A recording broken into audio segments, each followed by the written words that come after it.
Wow.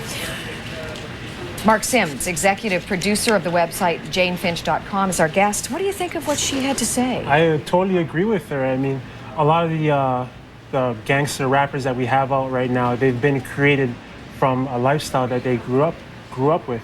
So this stuff is not contributing at all. We're just seeing the result of problems that they had back when they were younger. And what's the difference between that and going to a movie that's full of violence that reflects what's going on in the mean streets of New York or somewhere else? Yeah, there's no difference at all, because it's just all art.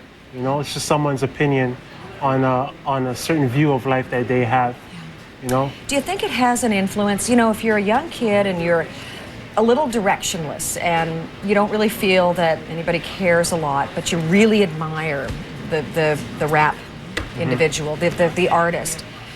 If you sort of see what they've done as they've reached the pinnacle of their career, come from some really tough times, do you think that might have an influence? That individual might think, well, if I go that route, I may end up a superstar, or I may end up, you know, on the other side of the law, the right side of the law, but let's start on the wrong side, the way, you know, some of these rap stars have started. Well, I mean, yes and no. I mean, there's a lot of rap stars out there right now. Like, you got Jay-Z, who used to sell drugs when he was younger, but he used that money in a positive way.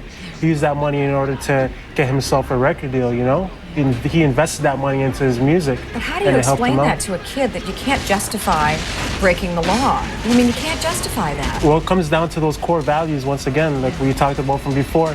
I mean, the reason why these kids are shooting up the areas is because their parents are not raising them right, and that's what all it comes down to. Okay, so we've got a problem there. There are no role models, and the values perhaps aren't being established by families, by parents. What about prevention?